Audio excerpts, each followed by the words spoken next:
Hari ini, kita akan menelusuri 15 fasilitas penahanan perempuan paling keras di dunia. Tempat di mana banyak perempuan harus bertahan dalam kondisi yang sulit, kontroversial, dan seringkali mengundang kritik keras. Banyak lembaga ini dibangun tanpa benar-benar mempertimbangkan kebutuhan khusus perempuan, sehingga memunculkan persoalan serius terkait keselamatan, kesehatan, martabat, dan hak asasi manusia. Mari kita sistem news sistem cerita. 1. Rikers Island. Rikers Island telah lama dikenal sebagai salah satu fasilitas penahanan paling bermasalah di Amerika Serikat. Terletak di East River, di antara Bronx dan Bandara LaGuardia, kompleks besar ini menampung sekitar 10.000 orang pada hari biasa dan terus menjadi sorotan publik karena berbagai persoalan yang dihadapi para tahanan, terutama perempuan. Pada tahun 2015, lebih dari 9.000 insiden dilaporkan di seluruh fasilitas ini, menunjukkan adanya kekhawatiran serius mengenai keamanan dan pengawasan. Namun di balik angka-angka itu, ada kesaksian mantan tahanan yang menggambarkan kehidupan sehari-hari yang mempertanyakan martabat dan kepedulian institusi. Beberapa orang menceritakan pembagian kebutuhan kebersihan dasar yang dilakukan tak empati, termasuk pembalut dan tampon yang dilempar ke udara sehingga para tahanan harus berebut. Para pengunjung juga pernah melaporkan praktik pemeriksaan yang terasa tidak nyaman dan terlalu mengganggu privasi. Seiring meningkatnya tekanan publik, persoalan ini dianggap cukup luas untuk mendorong perubahan besar. Pada Oktober 2019, Dewan Kota New York memilih untuk menutup kompleks Rikers Island dan memindahkan sistem penahanan ke fasilitas alternatif, dengan target awal pada tahun 2026. Namun, bagi ribuan orang yang telah menderita di balik temboknya, keputusan itu datang setelah penantian yang terlalu panjang. 2. Kamp konsentrasi Kaechon. Di Korea Utara, fasilitas Kaechon sering digambarkan sebagai tempat yang melampaui gambaran penjara biasa. Kehidupan sehari-hari di sana dibentuk oleh jam kerja panjang di lingkungan industri, sementara mereka yang gagal memenuhi target dapat menghadapi tindakan disipliner yang berat. Seorang mantan tahanan yang berhasil meninggalkan negaranya pernah memberikan gambaran tentang kondisi di dalam kamp tersebut. Menurut kesaksiannya, para tahanan hidup berdesakan di ruangan yang dipenuhi kutu, dengan 80 hingga 90 orang dijejalkan ke dalam ruang hanya 30 meter persegi, disertai sanitasi yang sangat buruk. Makanan yang diberikan sangat sedikit dan hampir selalu sama, sekitar 100 gram jagung pecah 3 kali sehari, ditemani sup garam. Jika aturan dilanggar, jatah itu dapat dipotong lebih jauh. Mantan tahanan tersebut juga menyatakan bahwa sekitar 20% tahanan tidak pernah keluar dalam keadaan hidup. Organisasi hak asasi manusia telah menggunakan kesaksian seperti ini untuk menggambarkan Kaechon sebagai tempat di mana penahanan panjang, kerja paksa, dan keterbatasan sumber daya menciptakan dampak berat bagi banyak orang yang ditahan di sana. 3. Central Prison.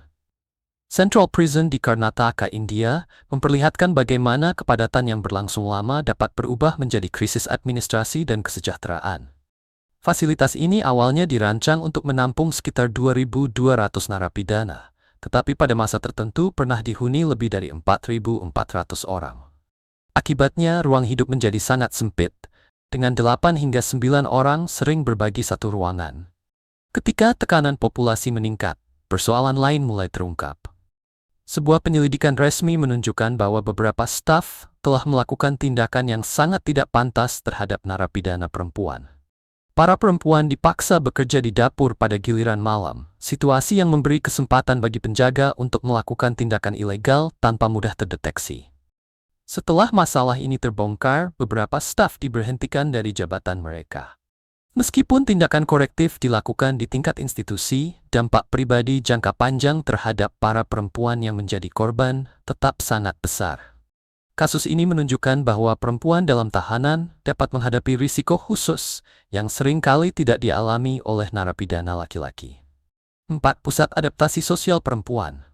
Di Tamara, Honduras, sekitar 29 km barat laut Tegucigalpa, ibu kota negara tersebut, Pusat Adaptasi Sosial Perempuan menarik perhatian dunia setelah terjadi kegagalan besar dalam menjaga keamanan internal. Saat itu, fasilitas ini menampung sekitar 800 hingga 900 penghuni, padahal kapasitasnya hanya sekitar setengah dari jumlah tersebut. Kepadatan yang berlangsung lama memperburuk ketegangan, terutama antara kelompok yang terkait dengan geng Lablet Street dan MS-11.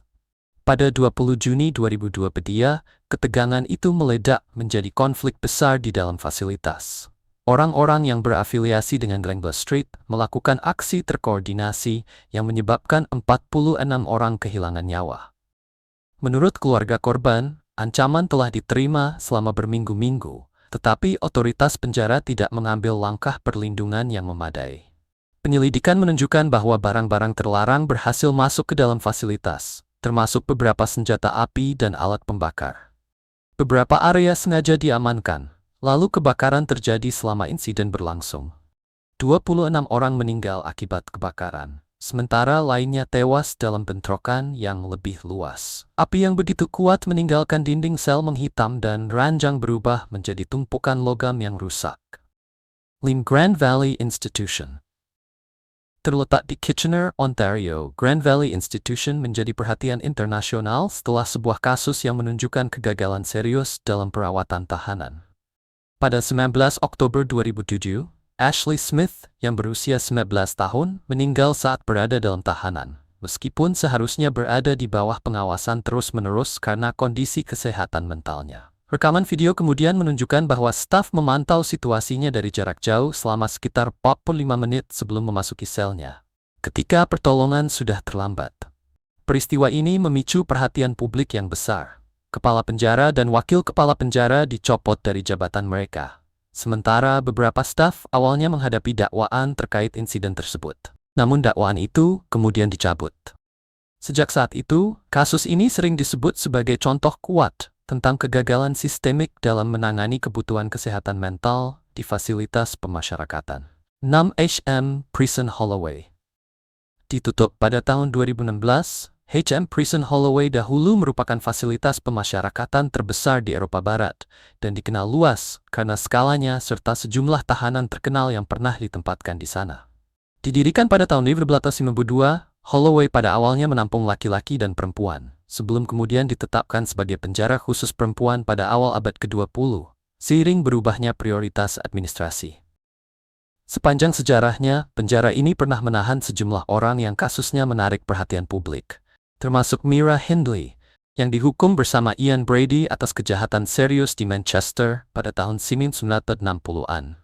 Holloway juga memiliki peran penting dalam sejarah Inggris karena pernah menahan para pejuang hak pilih perempuan dan tahanan politik lainnya. Karena itu, tempat ini memiliki hubungan kuat dengan gerakan perubahan sosial sekaligus kekuasaan negara. Karena posisinya yang menonjol dalam kehidupan publik, Holloway sering muncul dalam musik, film, dan televisi, menjadikannya salah satu simbol budaya yang mudah dikenali. Walaupun situsnya telah ditutup dan rencana pembangunan ulang sedang berjalan, Holloway tetap menjadi rujukan dalam diskusi tentang bagaimana perempuan dikelola dalam sistem penahanan dari masa ke masa. Penjara Kerchak, yang sering disebut sebagai salah satu fasilitas penahanan paling diawasi di Iran, terletak di tengah gurun. Fasilitas ini kekurangan udara bersih dan air yang layak. Bangunannya awalnya dibuat sebagai pemakaman, kemudian diubah menjadi lahan pertanian, sehingga sejak awal infrastruktur dan fasilitasnya memang tidak dirancang untuk dihuni manusia. Penjara ini dibagi menjadi 7 bagian, dan pada masa tertentu menampung lebih dari 2.000 penghuni, dengan ratusan perempuan ditempatkan di tiap bagian. Ruang hidup dipakai secara kolektif, bukan dalam kamar individual, dan tempat tidur terkonsentrasi di aula besar bersama. Luas keseluruhan penjara tidak lebih dari 1.500 meter persegi, membuat setiap orang hanya memiliki ruang sekitar 20 cm. Perabotan sangat terbatas, dan tidak semua orang mendapatkan tempat tidur yang layak atau lebih tinggi dari lantai. Selain keterbatasan ruang, berbagai laporan menyebut kurangnya akses konsisten terhadap obat-obatan, kebutuhan kebersihan dasar, dan sistem penanganan masalah kesehatan. Fasilitas ini juga dipenuhi hama. Panas gurun ditambah kurangnya pengendalian hama menciptakan lingkungan di mana tikus, salamander, kadal, lebah, bahkan tarantula beracun dapat berkeliaran. Karena itu, Kerchak menjadi salah satu contoh yang terus disebut dalam diskusi tentang perencanaan infrastruktur dan perlakuan terhadap perempuan dalam sistem kelembagaan. Labay, penjara perempuan tertua dan terbesar di Filipina. Didirikan pada tahun 1931 di kota Mandaluyong, Correctional Institution for Women adalah fasilitas penahanan perempuan tertua dan terbesar di Filipina. Dirancang untuk sekitar 1.000 penghuni, tempat ini kini menampung jumlah yang beberapa kali lipat lebih besar, sehingga ruang dan sumber daya berada di bawah tekanan terus-menerus. Populasinya mencakup orang-orang yang dihukum atas pelanggaran ringan hingga kejahatan serius. Keterbatasan ruang membuat para penghuni harus berbagi area hidup, makanan, dan tempat tidur. Bahkan sebagian menggunakan ruang lantai sebagai tempat beristirahat. Lembaga ini dibagi ke dalam 3 klasifikasi keamanan berdasarkan jenis pelanggaran dan lama hukuman. Tetapi kepadatan dapat melemahkan pemisahan yang ketat dan menyebabkan populasi bercampur. Untuk menjaga kendali dalam situasi kacau, penjaga bekerja sama dengan tahanan yang memiliki posisi lebih istimewa, menciptakan hierarki penyalahgunaan kekuasaan yang melampaui otoritas resmi. Saat masuk, petugas mencatat bekas luka, tato, berat badan, dan kondisi kesehatan para perempuan, seolah-olah manusia berubah menjadi catatan inventaris. Barang pribadi harus muat dalam kotak berukuran 50 liter, dan hanya kebutuhan pokok seperti sabun, pasta gigi, serta sepatu yang disediakan penjara yang diperbolehkan berada di sel. Fasilitas dasar berjalan dengan sistem bersama, termasuk akses air yang dijadwalkan dan harus dikelola dengan hati-hati, terutama saat cuaca panas. Makanan disiapkan secara kolektif dengan bahan sederhana seperti nasi, sayuran, dan ikan. Ada pengaturan khusus bagi perempuan yang memiliki bayi. Para ibu dapat merawat bayi mereka di tempat penitipan dalam fasilitas untuk waktu terbatas, sebelum anak-anak dialihkan kepada keluarga atau wali, memperlihatkan rumitnya menjadi orang tua dalam ruang penahanan. Smimain, di dalam satu-satunya penjara perempuan Singapura. Penjara perempuan Changi di Singapura menerapkan model penahanan yang sangat terstruktur, berpusat pada ketertiban, konsistensi, dan prosedur yang seragam. Fasilitas ini menampung bagian penting dari populasi narapidana nasional, dan dijalankan melalui rutinitas ketat untuk memastikan prediktabilitas serta kendali. Di dalamnya terdapat ruang bersama seperti halaman, salon rambut, dan ruang perpustakaan, semuanya berada di bawah pengawasan terus-menerus. Tempat tinggalnya kecil, dengan sel yang biasanya dihuni 3 hingga 4 orang. Di Institution 4 terdapat program bernama Art Behind the Color, tempat para penghuni menggunakan lukisan untuk menyalurkan emosi yang tidak dapat mereka ungkapkan secara langsung. Hidup di tempat ini dibagi dalam jadwal berjam yang kaku. Waktu untuk bekerja, waktu untuk mandi, dan waktu untuk mengakses halaman.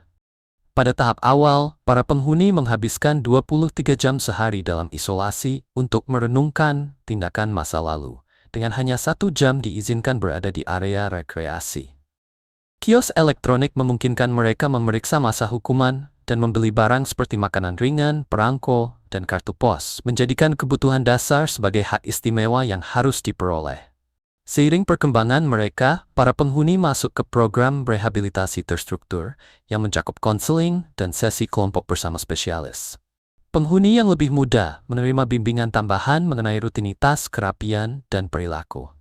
Waktu singkat setiap hari diberikan untuk interaksi sosial, sementara pelatihan keterampilan seperti tata rambut, persiapan makanan, dan komputer dasar membantu mendukung proses reintegrasi. 10. Penjara Picaleña di Kolombia. Terletak di Ibagué, Kolombia bagian tengah, kompleks pemasyarakatan Picaleña dianggap sebagai salah satu fasilitas penahanan paling ketat di negara tersebut, dibentuk oleh kekhawatiran keamanan nasional yang telah berlangsung lama. Kompleks ini beroperasi dengan protokol tinggi dan dirancang untuk mengelola populasi narapidana yang sangat besar.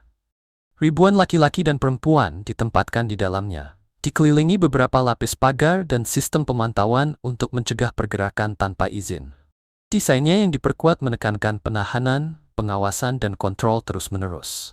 Petugas pemasyarakatan bekerja dalam giliran panjang dengan perlengkapan standar untuk menjalankan operasi harian. Fasilitas ini dibagi menjadi 7 bagian berbeda. Ruang isolasi, area keamanan tinggi, bagian VIP bagi mantan pejabat, dan area terpisah untuk perempuan. Ruang hidup berupa kotak beton sempit dengan dinding dingin dan perabot logam minimal. Sementara fasilitas sanitasi digunakan bersama dan dirancang untuk efisiensi. Untuk menjaga kendali, penjaga melakukan pemeriksaan mendadak, menyita pisau, gunting narkoba, atau benda apapun yang dapat dijadikan senjata. Bahkan korek api dianggap berbahaya, menunjukkan bagaimana hampir setiap bagian dari kehidupan normal dapat dikriminalisasi di balik tembok ini. Sebagian narapidana terpilih mengikuti program kerja seperti pertukangan, menjahit, dan tugas dapur, memperoleh keterampilan serta manfaat terkait masa hukuman. Kegiatan rekreasi, terutama sepak bola, memberi ruang interaksi, sementara jalur komunikasi yang disetujui memungkinkan hubungan pribadi tetap berjalan meskipun terpisah secara fisik. 11. Penjara perempuan paling keras di Amerika. Western Massachusetts Women's Correctional Center adalah fasilitas penahanan yang sangat terstruktur dan dijalankan oleh kantor Sheriff Hampden County. Dikelola oleh Departemen Kepolisian Hampden, institusi ini menampung sekitar 350 narapidana perempuan dengan tingkat keamanan dari minimum hingga maksimum. Sistem klasifikasinya memperlihatkan sisi tidak manusiawi dari sistem pemasyarakatan Amerika. Tahanan yang masih menunggu persidangan mengenakan seragam oranye dan ditempatkan di sel nomor 3, sementara narapidana yang sudah divonis memakai seragam hijau di sel nomor 2. Sistem kode warna ini mereduksi perempuan menjadi status hukum mereka, bukan melihat mereka sebagai manusia. Fasilitas ini terdiri dari 3 lantai dengan 176 sel individual, tetapi kata individual tidak selalu berarti privat atau nyaman. Surat yang dikirim keluar harus ditulis dengan tinta hitam atau pensil di atas kertas putih, tanpa foto yang dipotong atau amplop berlapis.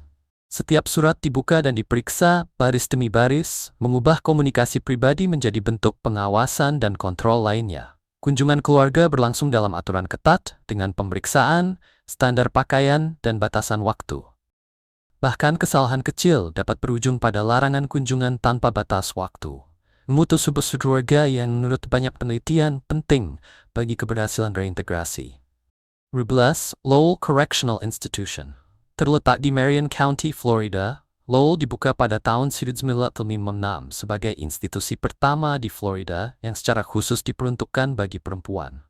Fasilitas ini telah lama menjadi bagian penting dari sistem pemasyarakatan negara bagian dan menampung orang-orang yang terkait dengan beberapa kasus kriminal terkenal.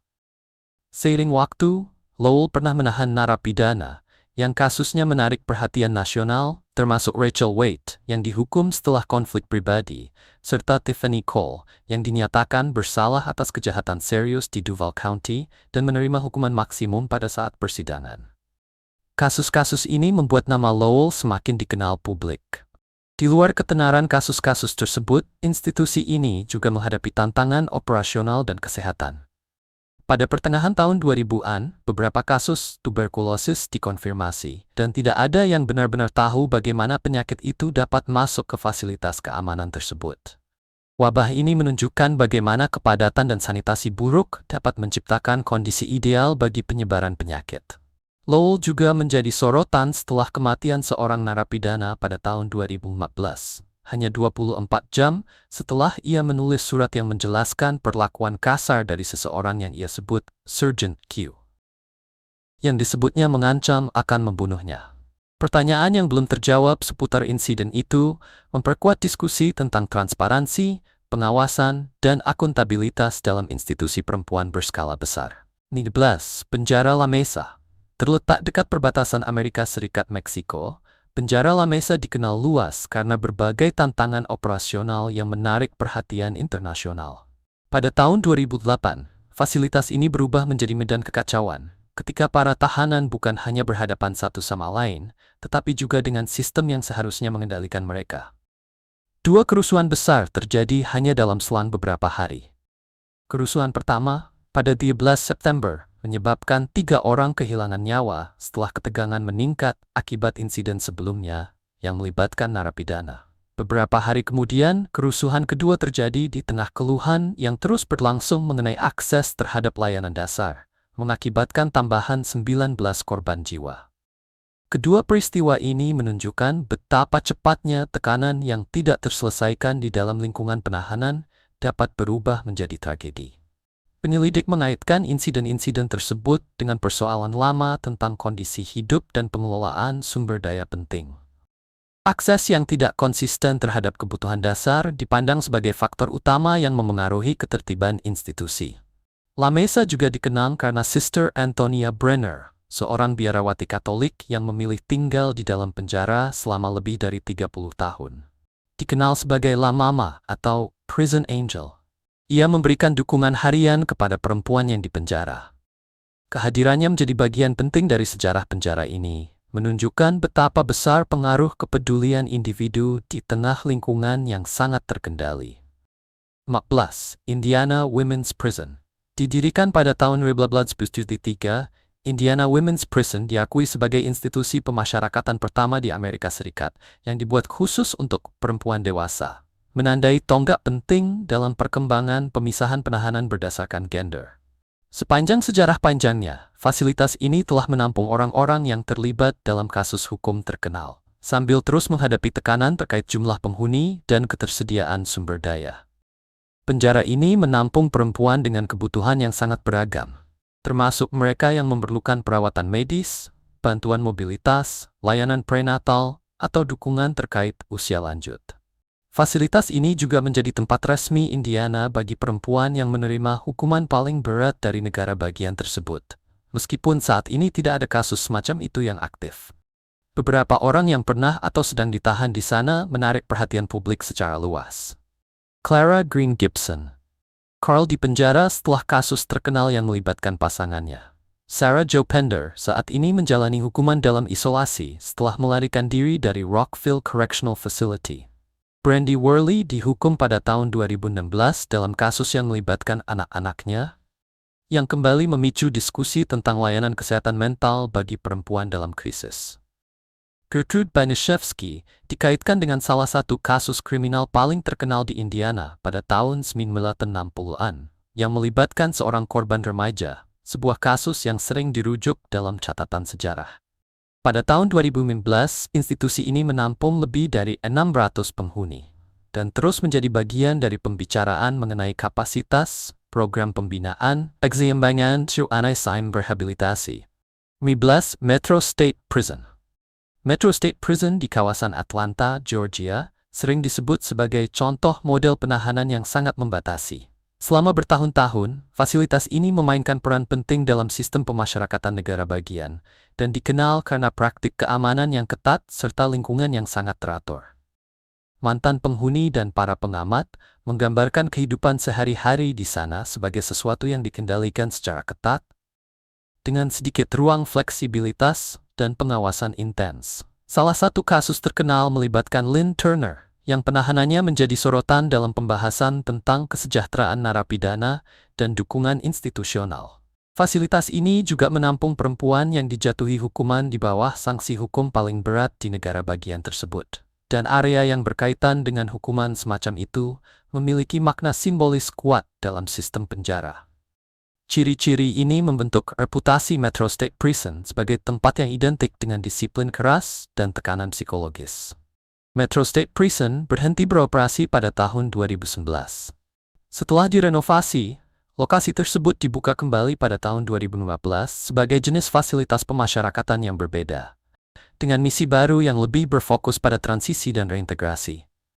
Meski begitu, warisan penjara lama ini tetap memengaruhi persepsi dalam sistem peradilan pidana Georgia, di mana namanya masih dikaitkan dengan bentuk pengawasan tahanan yang paling ketat.